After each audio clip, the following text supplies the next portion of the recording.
This video was brought to you by Ground News. Even before the recent decline in oil prices, Vision 2030, Saudi Arabia's ambitious plan to diversify its economy away from oil via a series of eye-catching mega projects, wasn't exactly going to plan. Costs were overrunning, foreign investment was drying up, and the kingdom was running chronic deficits. However, the post-Liberation Day crash in prices has made things markedly worse, and on Tuesday, the Saudi Finance Ministry quietly admitted that they had borrowed more in the first quarter of 2025 than ever before. So in this video, we're going to explain the recent crash in oil prices, how it fits into the Saudis' $100 a barrel project, and what this ultimately means for the Saudi economy.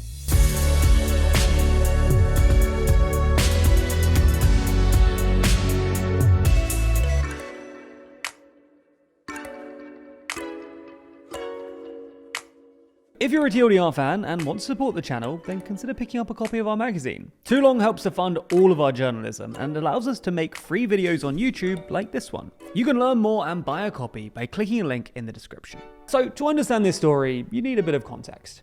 As one of the world's largest oil producers and its largest exporter, Saudi Arabia's economy is dominated by oil.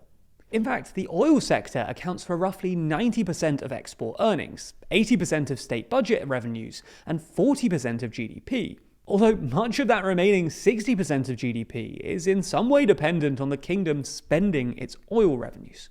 While this might sound great, after all, who would say no to billions of dollars in oil revenues? This dependence on oil creates both political and economic problems for the kingdom. Politically, it's a problem because oil alone just can't provide enough jobs to keep the growing Saudi population employed, and creates a vast inequality between those in oil and non-oil sectors. So in order to keep the unemployment rate down to politically palatable levels, the government has to basically make up jobs, which is why something like 2/3 of working Saudis are employed by the public sector. Economically, this is a problem because this dependence on oil undermines the competitiveness of Saudi Arabia's other export sectors via a phenomenon known as Dutch disease, and it just won't be sustainable if oil demand declines in the coming decades. Even if demand persists, a dependence would still leave the economy at the mercy of oil price cycles, which have become increasingly volatile, making any rational economic planning pretty much impossible. To give you a sense of quite how volatile prices have been in recent decades, consider that between 2007 and 2011, oil prices doubled, halved, then doubled again, before plummeting to unprecedented lows in 2014 and briefly going negative in 2020. Anyway, to remedy these problems, in 2016, the kingdom's de facto leader, Crown Prince Mohammed bin Salman, announced Vision 2030, an ambitious plan to reduce the kingdom's dependence on oil by developing its non-oil economy. In practice, this basically involved doing two things simultaneously. One, developing Saudi Arabia's export-led industries like tourism, mining, and manufacturing to the point where they're internationally competitive and don't need to be subsidized by oil revenues. And two, developing Saudi Arabia's domestic economy to increase domestic demand and reduce imports by doing stuff like investing in education, building infrastructure, and providing cheap loans to small businesses. Now, this was always ambitious. Most oil exporting countries have struggled to break their oil habits, and those that have, most notably Norway, have achieved this by investing their oil revenues over long periods of time. The timeline outlined by Vision 2030, however, is remarkably short. By 2030, MBS wants the private sector to account for 65% of GDP, with half of that coming from SMEs, non-oil products to account for 50% of all exports, and renewables to generate 50% of the country's electricity. Getting there this quickly was always going to be expensive, which is why, after the pandemic, the Saudis decided that they wanted to push the price of oil up to $100 a barrel in order to make sure that they have enough cash in the bank. This was also pretty ambitious. After all, oil traded at around $60 per barrel from 2015 until the pandemic, but the Saudis were optimistic that they could achieve this because of OPEC+, the expanded cartel of oil-producing states that now includes both Russia and Saudi Arabia, and thus has massive sway over global prices. Unfortunately though, this plan didn't really work, and prices settled at around $80 after the pandemic. This was in part due to a raise in non-OPEC production, including from Canada, Brazil, Guyana, and the US via shale. But it was also because the Biden administration started releasing oil from the US's Strategic Petroleum Reserve when prices got too high. This caused immense frustration within OPEC+, and members started resisting further cuts. Angola actually quit the cartel last year, and it's become clear that some of its members, most notably Iraq, Kazakhstan, and the UAE, were pumping more oil than they were supposed to. This caused deep frustration in Saudi Arabia and forced the kingdom to unilaterally cut production by 2 million barrels a day in order to keep global prices high, bringing Saudi output down to its lowest level since 2011.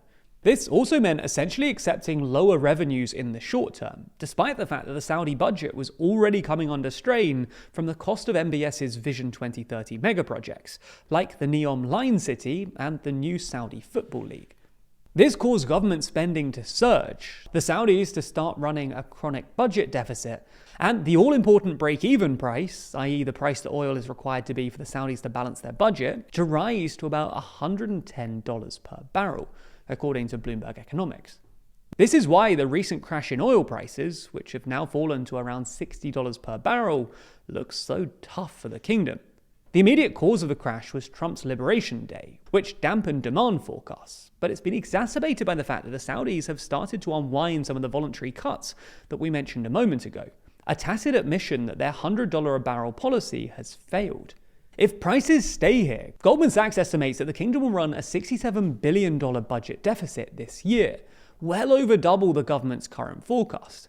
This might even be an underestimate, because on Tuesday, the Saudi Finance Ministry quietly admitted that the kingdom had borrowed an unprecedented $30 billion in just the first quarter of 2025, the highest quarterly figure on record. If the kingdom continued to borrow at this rate, this would imply an annual deficit of about $120 billion this year, or about 11% of GDP, which would be one of the highest in the world. Now, to be clear, the kingdom does still have enormous cash reserves, and its debt-to-GDP ratio is around 30%, well below most equivalent economies. Nonetheless, even if there's no immediate risk of default, although the cost of insuring Saudi debt against default is at the highest level it's been since 2020, the kingdom will still be wary of eating too far into its foreign exchange reserves, which are mainly used for pegging the Saudis' rial to the US dollar. And structurally lower oil prices will also force MBS to dramatically scale back his Vision 2030 plans. Enthusiasm for Vision 2030 is also waning. Lots of big projects like Neom have suffered recurring delays and reviews, and foreign investment seems to be drying up. The risk for MBS here is that if oil prices stay low, then he'll have to pare back Vision 2030 so far that it becomes unrecognizable, and the kingdom will lapse back into a total reliance on oil. But understanding how Saudi Arabia and OPEC really plan to manage oil prices isn't an easy topic, and as such, there's plenty to read about it online, with 184 sources reporting on the recent cuts to production. The issue is, how can you be sure that what you're reading here isn't hugely biased?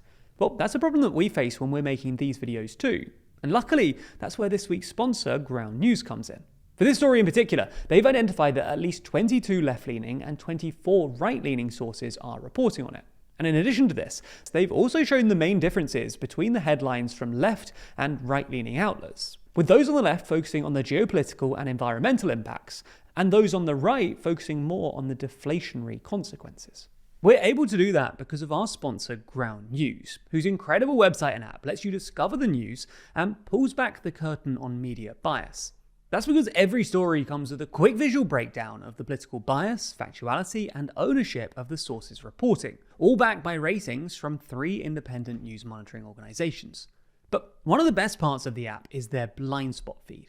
It presents you with stories and articles that haven't been reported on by one side of the aisle or the other, helping you better break out of your media bubble and discover what those on the other side of the political spectrum are really saying. This is all in addition to the bias distribution we mentioned earlier. And together, these fantastic features help you to figure out exactly who's behind the stories you're reading, and what agenda they might have. Ground News is such a useful tool for our current media landscape, and I think that an app like this will only become more essential as the media landscape continues to evolve. So if you're interested in everything that Ground News has to offer, you can get 40% off the Unlimited Access Vantage plan by using the link in the description, or by scanning the QR code on screen. And this offer is only available here, so make sure you go to ground.news/TLDR or click the link in the description to get started and support an independent news platform working to make the media landscape more transparent.